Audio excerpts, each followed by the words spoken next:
E eu quero iniciar contando uma história de uma menina que, aos 17 anos, os pais se separaram. A mãe foi para uma outra cidade, uma cidade grande, e ela teve que ir junto, né? E era uma nova cidade, pessoas diferentes, ela não conhecia ninguém. A mãe dela se casou de novo com um homem diferente, estava morando com outro homem. E o coração dessa menina sentia medo. Ela não conhecia a família desse cara, ela não conhecia, apesar de ser crentes, né? Ela sentia medo, era o sentimento dela. E ela tentava conversar com a mãe, era a única pessoa que ela tinha para conversar, e às vezes a mãe estava ali no novo relacionamento, o amor, a paixão, e estava ali. E ela não tinha tanto essa troca com a mãe. Briga. Ela volta a morar com o pai. E o pai também, num novo relacionamento, né? Um negócio diferente, novo. E ela se vê de novo abandonada. E ela vai morar sozinha. E aí, ela morando sozinha, vivendo a vida dela, já era maior de idade, já fazia as coisas dela, já fazia os corre dela. Chega um momento que ela fala assim, o que eu posso fazer? O que eu estou fazendo da minha vida, né? Foi viver à mercê dos seus desejos, a viver a vida que estava proposta. Nós sabemos como é a vida proposta lá no mundo. E chega uma hora que ela precisa voltar para a casa do pai, morando com o pai. E o pai não estava ali, porque estava com a mulher e tal, brigas. O pai dela olha para ela e fala assim, você vai embora de casa. Para onde essa menina vai agora? Se a mãe abandonou. Se o pai não quer mais, ela se vê independente agora. Ela precisa resolver a vida dela, ela precisa fazer a vida dela agora. Diante de toda a situação, de toda essa cena de abandono, de rejeição,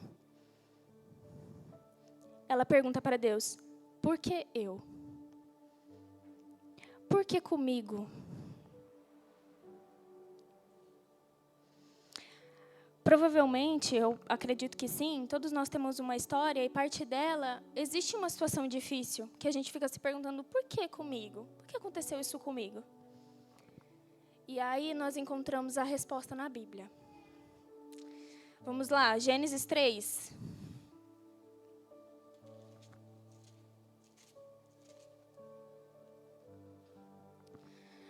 Deus criou todas as coisas, criou o universo, criou o homem, formou a mulher, fez um jardim lindo, maravilhoso, para que o homem pudesse desfrutar.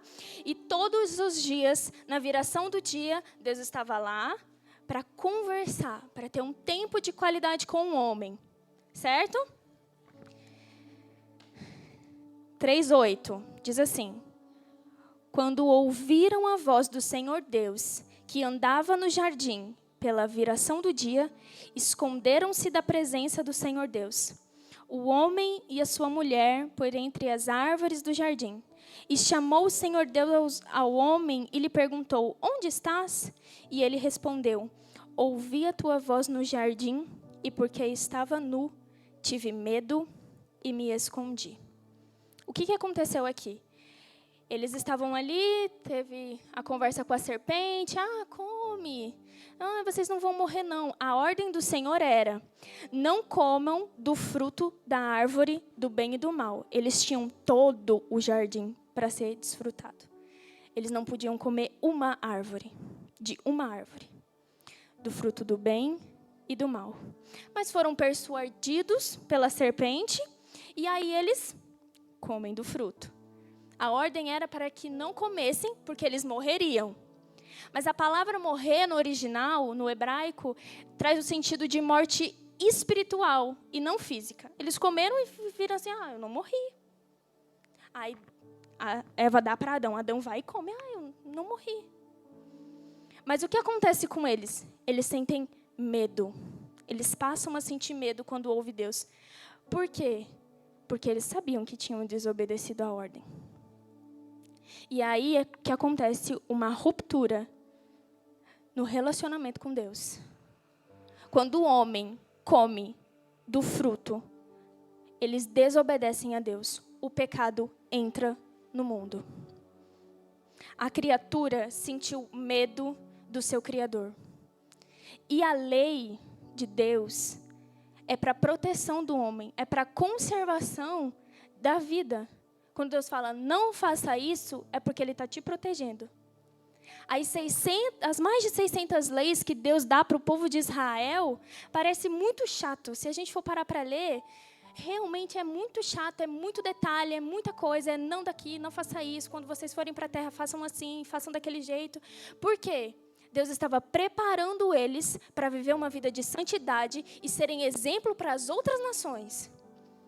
São leis para que eles pudessem ser uma nação santa e exemplo para as outras. A gente vê na história que eles não seguem, né? Por isso que vai para o cativeiro. Mas a lei do Senhor é para a preservação da vida. É para permanecerem firmes no eixo, naquilo que Deus preparou. É para o nosso bem. É uma prova de amor de Deus. E eu sempre me perguntei, se Deus sabia que eles iam pecar, por que Deus fez? Por que Deus fez, então? Se a gente sabia que eles iam pecar. Deus falou assim, porque eu desejo relacionamento. E relacionamento é como duas pessoas se fazem, duas ou mais, não é, pastor e pastora?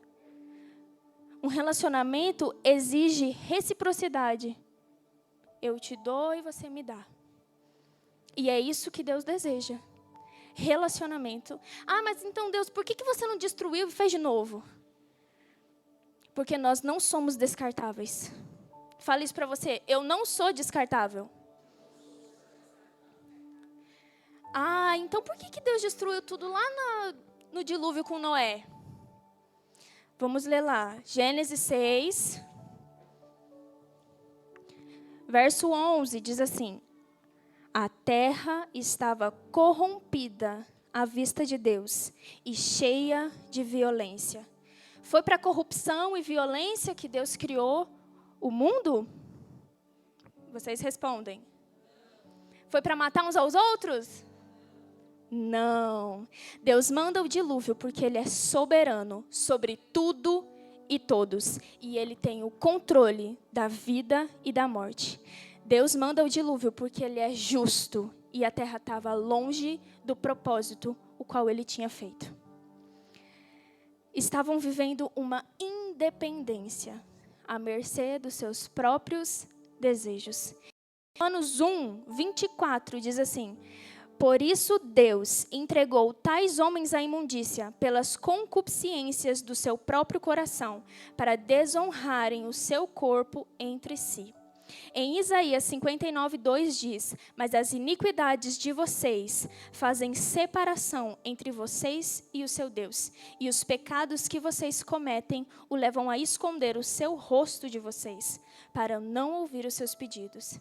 Em Romanos 3, 23 e 24 diz: pois todos, diga todos, pecaram e carecem da glória de Deus, sendo justificados gratuitamente por sua graça, mediante a redenção que há em Cristo Jesus.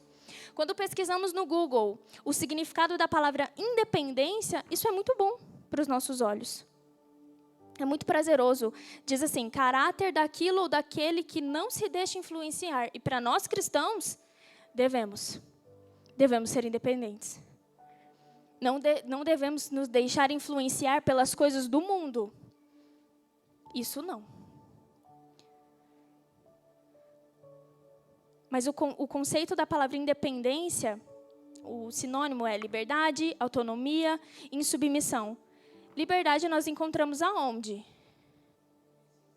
Em qual liberdade você está?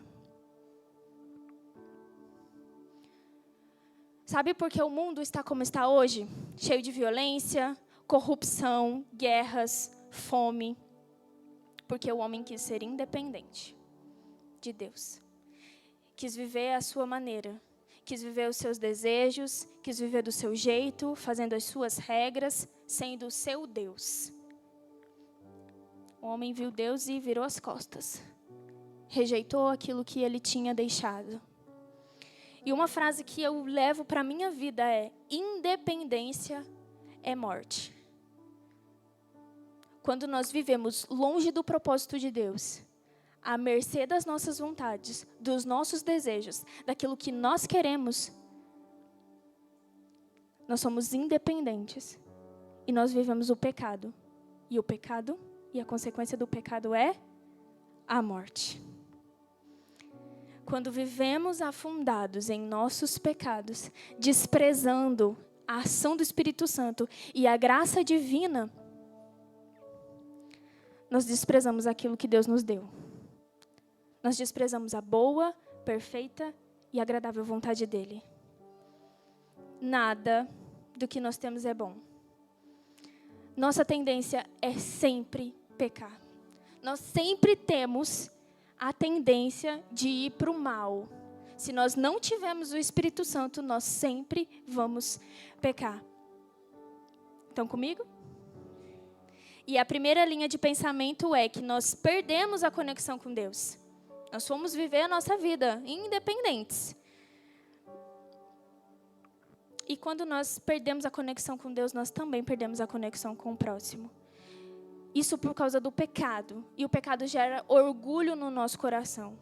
Gera dificuldade de comunicação com o outro. Gera dificuldade de vulnerabilidade. Nos fechamos as pessoas ao redor com o intuito de nos proteger. A nossa tendência é fugir. Eu vou confessar o meu pecado. A minha tendência é me isolar. Sempre que eu tenho um confronto com alguém e eu sei que eu estou errada, eu me isolo. Eu vou para o meu quarto, eu quero me esconder, eu não quero ver a pessoa na minha frente. Porque a nossa tendência é fugir, assim como Adão e Eva fez. A gente fica assim, ninguém tem nada a ver com isso, eu posso resolver sozinha, eu sou melhor sozinha, o outro não vai me entender. E Adão e Eva teve essa dificuldade de vulnerabilidade, de reconhecer o seu pecado. Ficou jogando a culpa um para o outro. Com medo de serem punidos, porque eles sabiam que tinham pecado. Isso é o vitimismo. Eu fiz isso porque aquela pessoa fez isso comigo. Aquela pessoa fez isso e aí o meu comportamento é pecar. As nossas ações não são justificadas pelos erros dos outros. Quando o pecado entra no mundo, nós nos tornamos órfãos, independentes, mesmo tendo pais vivos. E a figura paterna, ela tem o papel de afirmar, gerar uma identidade, direcionar, apontar um destino, disciplinar, prover e, principalmente, refletir o caráter de Deus para os seus filhos. Mas isso com o pecado foi deturpado. No Brasil, foi registrado em 2021 386 mil divórcios, gerando rupturas nas famílias. Mesmo que o pai se faça presente, veja a criança a cada 15 dias, isso gera um trauma para a criança. A criança necessita da figura paterna e materna juntas. Precisa de um pai para disciplinar e precisa de uma mãe para consolar. Infelizmente, não é o que nós vemos muito no Brasil, né? A maioria das pessoas que eu conheço tem os pais separados. E era o que acontecia na igreja de Éfeso. Agora a gente vai lá para Éfeso. A cidade de Éfeso era a capital da época da Ásia Menor. Tinha muitas bibliotecas, escolas, templos religiosos, e um deles era de uma deusa chamada Diana. E todos os dias era prestado culto a essa deusa a partir de orgias sexuais. Existiam prostitutas cultuais que estavam lá o dia inteiro adorando essa deusa. E naquela época não tinha muitos métodos contraceptivos e elas engravidavam. Mas como elas tinham que servir, trabalhar, adorar aquela deusa, elas abandonavam os seus filhos e continuavam ali. E como era uma cidade que vinha muita gente de fora passear e tal. As pessoas, os pais, talvez possam ser um dos imigrantes que iam lá para passear e tal. Essa criança crescia independente, sem os pais. Então, era uma cidade totalmente idólatra, promíscua e imoral, com órfãos. Tudo de ruim. E Paulo, nosso querido amigo Paulo, apóstolo, vai lá plantar uma igreja, junto com Áquila e Priscila, que já estavam lá. Isso está descrito em Atos 19. Ele vai lá pregar para esse povo. E eles se juntam numa comunidade e começam a pregar o evangelho, a falar sobre Jesus. E aí ele volta, né, continua a sua viagem e ele vai preso. E na sua prisão em Roma, Paulo escreve a carta aos Efésios. E ele vai escrever assim, vamos lá. Efésios, capítulo 1. Vamos colocar ali, você consegue colocar para todo mundo ler junto?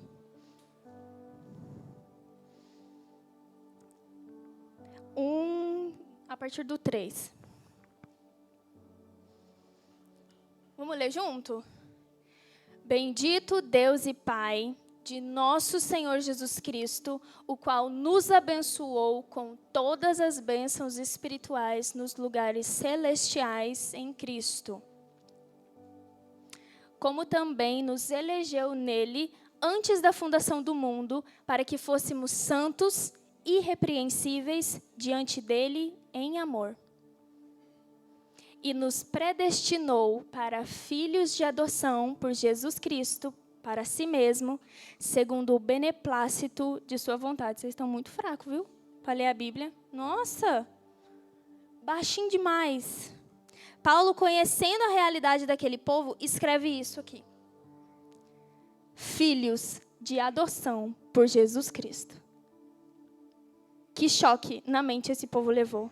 Como eu, filho de uma prostituta, de um pai que eu nunca nem vi, vou ser filho de Jesus, esse cara que morreu para me salvar, que morreu lá na cruz. E Paulo estava pregando isso. Como eu, órfão, vivendo nessa realidade que eu vivo, posso ser filho de Jesus. Era normal naquela época, aquela realidade, adoração. E nós estamos também vivendo acostumados com o divórcio, com a legalização, Deus me livre e guarde, do aborto, a sexualização infantil nas escolas. Vejo muito isso. Crianças sendo sexualizadas. Nós manipulamos a nossa mente para que isso que está acontecendo seja normal. Não é normal. Paulo estava querendo dizer para eles, vocês não nasceram para ser órfãos, vocês nasceram para serem filhos de Deus. E essa palavra serve para nós. O que Deus está dizendo é, não se acostume com o pecado. Não se acostume com a realidade que você vive. Você nasceu para ser santo, nasceu para ser irrepreensível e nasceu para ser filho de Deus. E a gente chega no segundo ponto, de que nós recebemos a luz, o conhecimento de que nós somos filhos de Deus. O primeiro ponto foi que nós perdemos a conexão com Deus por causa do pecado. Há uma ruptura no nosso relacionamento com Deus. E o segundo ponto é, nós estamos recebendo o conhecimento de que nós somos filhos de Deus. E o conhecimento traz responsabilidade. Diante do pecado, a criação corrompida, nós estamos recebendo agora o conhecimento. É natural nós, como filhos, imitarmos os nossos pais. Nós fazemos aquilo que eles fazem. Nós aprendemos as coisas a partir das ações deles. E é por isso que os pais devem refletir o caráter de Deus. Porque eles vão fazer aquilo que vocês fazem. Vão carregar aquilo que vocês carregam. Vão ser alguém a partir daquilo que vocês, pais, impõem sobre eles.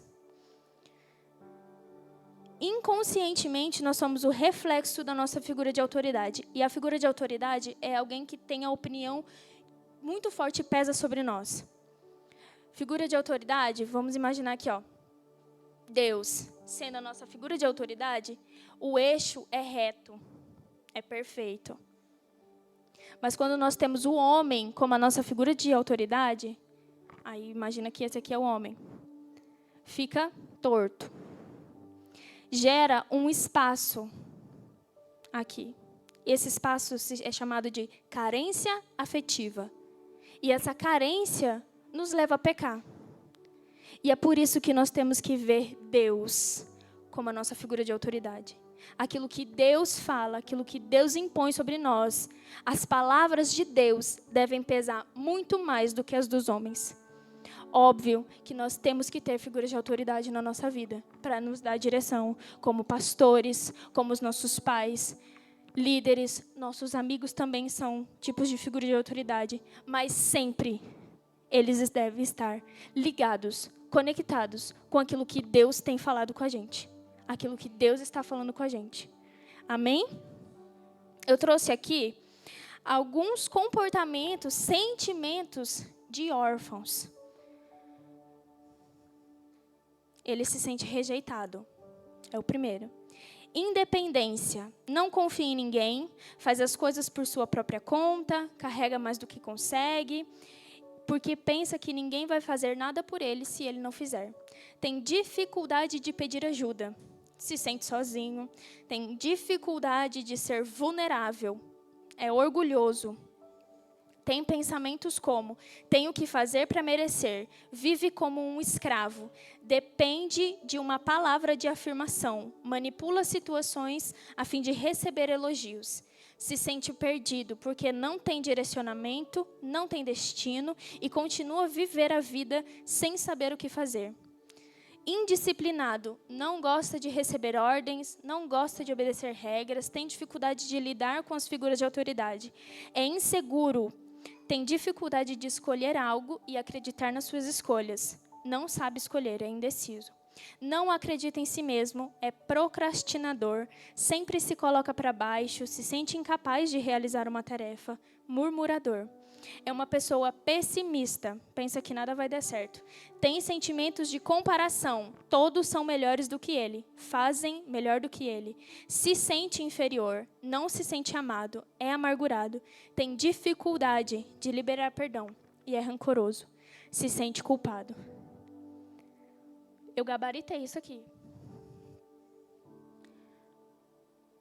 E o que Deus faz com filhos órfãos? Ele envia o seu filho Jesus, faz dele opróbrio, humilhação, coloca o pecado de toda a humanidade sobre ele. E o pecado gera morte. Ele precisou morrer para Deus receber como oferta agradável do Cordeiro perfeito que não tem pecado, para que eu e você fôssemos salvos e tivesse uma vida de reconciliação com o Pai. Nisso, na ação de Jesus na cruz, nós temos paz com Deus. E como filhos agora, sabendo dessa condição, nós não podemos mais viver esses sentimentos. E é normal, não diretamente, mas nós, como pecadores, nós temos esse tipo de pensamento. Nisso é normal. Mas nós, como filhos de Deus, nós temos que combater esses sentimentos. E não viver como uma desculpa. Porque eu sou pecador mesmo e a vida é assim. Não. Eu sou pecador, mas eu luto contra o meu pecado. Para viver a boa, perfeita e agradável vontade de Deus. Sabe aquela história da menina no início? É a minha história. Eu fui abandonada pelos meus pais. Eu tive que buscar viver a minha vida, trabalhar para poder me sustentar. Eu vim para Curitiba, entrei num relacionamento onde eu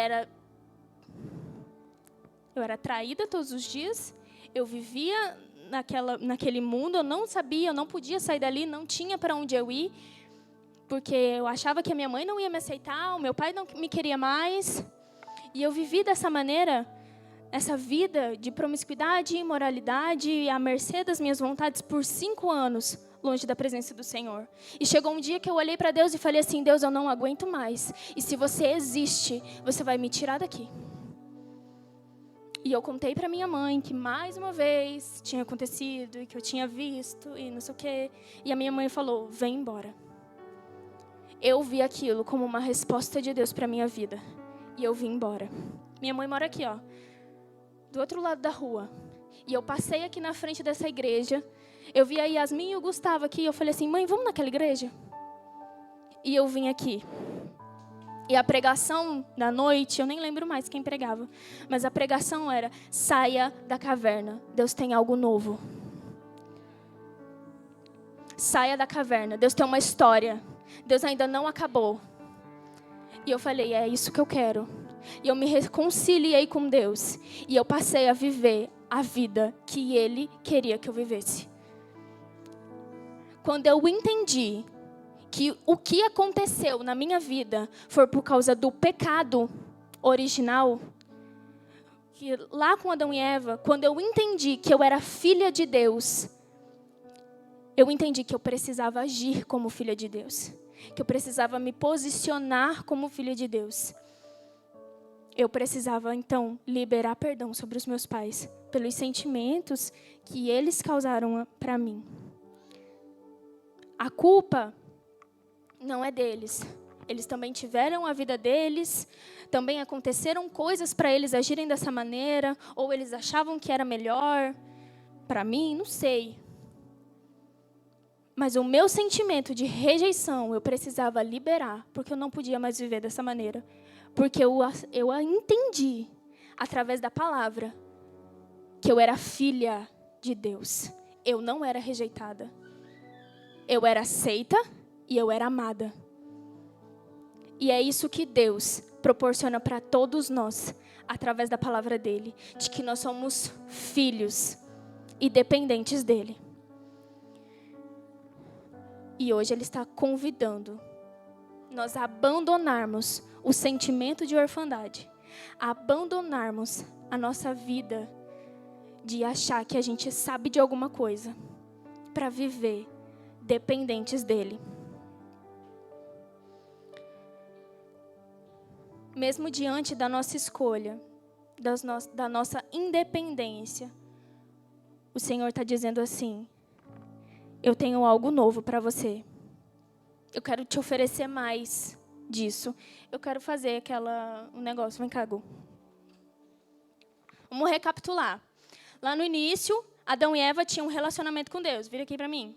Relacionamento, aqui, ó. Legal, a gente conversa, não sei o quê. Mas o homem escolheu pecar contra Deus. E aí o homem faz o quê? Dá as costas para Deus.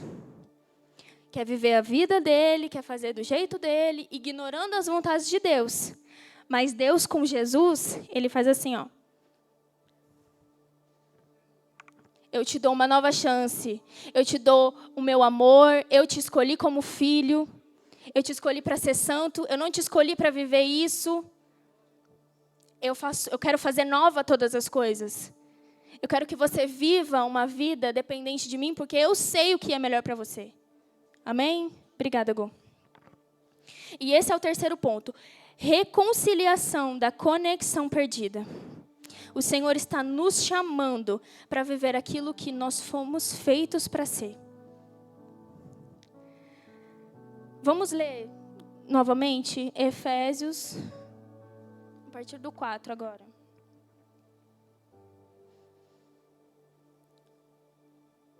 Efésios 1.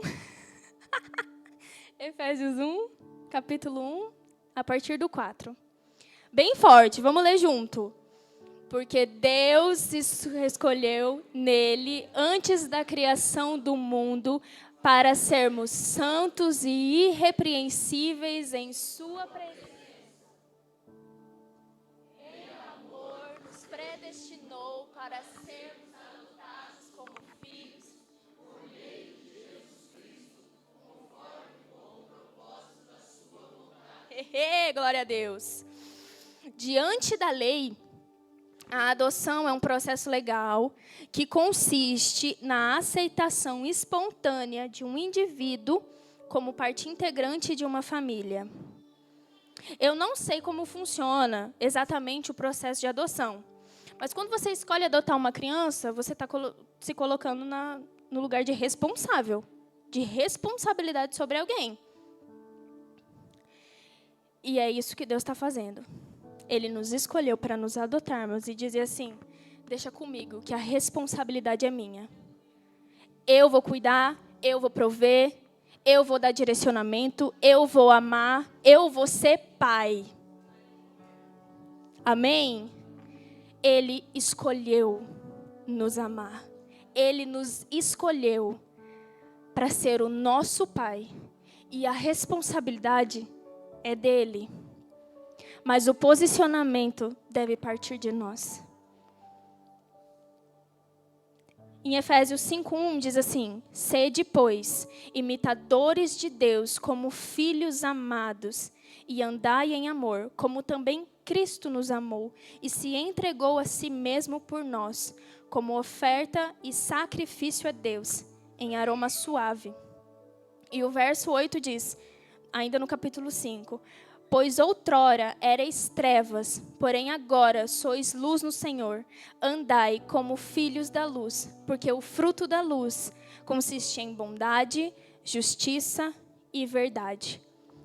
Em Efésios 4:22, diz assim, quanto à maneira antiga de viver, vocês foram instruídos a deixar de lado a velha natureza que se corrompe segundo desejos enganosos, a se deixar renovar no espírito do entendimento de vocês, a se revestir da nova natureza criada, segundo Deus, em justiça e retidão procedentes da verdade. O chamado de Deus é para nos revestirmos de um novo homem, daquilo que Ele tem para nós. Aquele que antes mentia, hoje não mente mais. Aquele que antes bebia, hoje não bebe mais enlouquecidamente. Aquele que antes vivia à mercê dos seus pecados, hoje tem domínio próprio sobre o seu corpo. Hoje, aquele que era órfão, independente, hoje é filho de Deus e vive como um, se posicionando. Nós somos guiados pelo Espírito Santo de Deus quando aceitamos viver a boa, perfeita e agradável vontade dEle. Para encerrar, vamos voltar em Gênesis 2.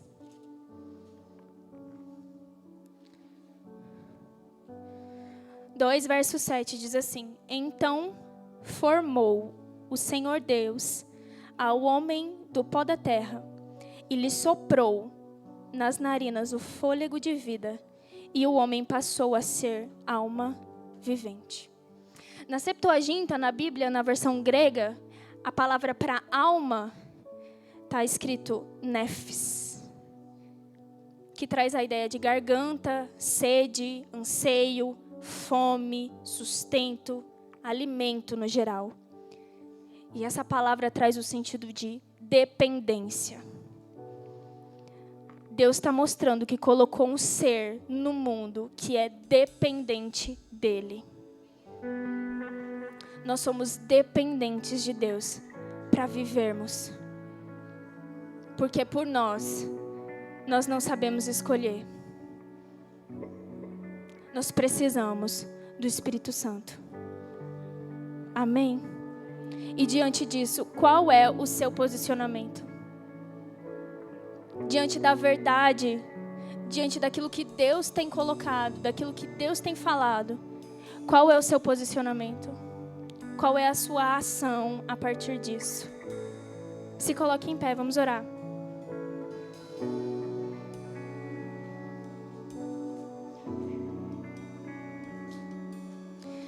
Pai, obrigada pela sua palavra. Obrigada pela sua verdade, que nos diz que nós somos teus filhos. Obrigada porque você nos escolheu. Obrigada porque você nos tirou de uma vida de pecado para nos tornarmos seus filhos. E o Senhor nos dá hoje a oportunidade de nos posicionarmos, de nos escolhermos, fazer parte da sua família, dos seus filhos, do seu reino. Senhor, essa é a sua palavra. Que o seu Espírito Santo venha convencer os nossos corações de que nós somos filhos e que nenhuma mentira de Satanás venha trazer ou confundir a mente dos teus filhos. E hoje, conhecendo a verdade de que nós somos filhos, nós somos totalmente dependentes seus, Deus. Faça de nós a sua vontade. Em nome de Jesus, nós queremos ser os teus filhos e nós nos posicionamos como teus filhos. Faça a sua vontade em nós, Jesus. Não a nós, mas para o teu reino, para glorificar o seu nome. Que o teu nome seja louvado, Deus, a partir das nossas ações, em nome de Jesus. Muito obrigada, Deus, pela sua palavra. E obrigada pelo seu amor, e obrigada pela sua paternidade sobre nós. Amém.